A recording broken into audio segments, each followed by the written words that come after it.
वालेकुम फ़हीम भाई, आपका बहुत शुक्रिया। ये जो आपके बेटे ने और आपने जो नुस्खा शेयर किया था वो मैंने आज तैयार कर लिया है। अल्हम्दुलिल्लाह बहुत अच्छा तैयार हुआ है। मैंने उसका रिज़ल्ट भी देखा, लगा के भी देख लिया, तो मैंने कहा शेयर कर लूँ आपसे।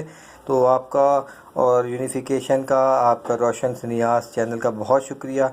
अल्लाह आपको इसका बहुत जज़ा दे। आपके बेटे की जो ख्वाहिश है इंशाल्लाह पूरी होगी और ज़रूर होगी। अल्लाह आपको बहुत अजर अज़ीम दे। अस्सलाम वालेकुम वरहमतुल्लाहि वबरकातुहू। जी साथियों, तो अब आते हैं नुस्खा की तरफ। इस मंजन का नुस्खा कुछ यूं है: मीठा सोडा 5 तोला, गिरू मट्टी 5 तोला, नौशादर ठीकरी 2.5 तोला, काली मिर्च 1 तोला। इन सब का बिल्कुल बारीक सफूफ कर लें, बिल्कुल पाउडर की तरह। तो उसके बाद आपने अलग से काफूर 1 तोला, अजवाइन का सत 2 ग्राम और सत पुदीना 1 ग्राम, इन तीनों चीज़ों को अला मिला के अलग से खल करेंगे तो ये एक तेल सा बन जाएगा।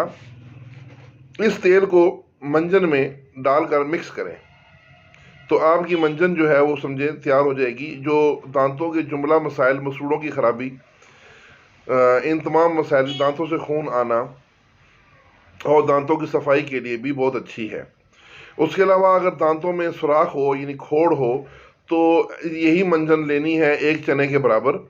उसमें हमदर्द का कुलज़म मिलता है, वो उसको अमृतधारा भी कहते हैं। कुलज़म, अमृतधारा में अज्जा होते हैं, थोड़े होते हैं, 4 अज्जा होते हैं, जबकि कुलज़म में 18 अज्जा हैं।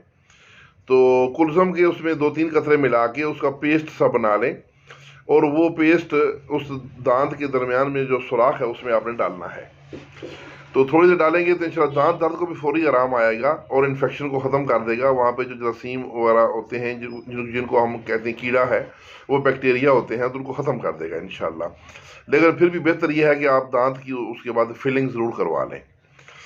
तो यही जो आपकी मंजन है ये आपके मैदा के अमराज के लिए भी बड़ी अच्छी है।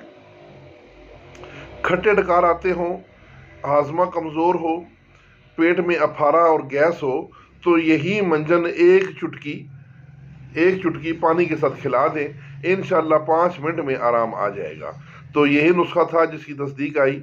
उस्ताद मोहतरम जनाब उस्तादुल अतिब्बा प्रोफेसर हकीम मोहम्मद फ़हीम अख्तर सनैसी साहब का ये नुस्खा है। सब दोस्त अपने मतलब में ये मंजन बना के रखें और इससे फ़ायदा उठाएं। इसके साथ ही इजाज़त, वस्सलाम।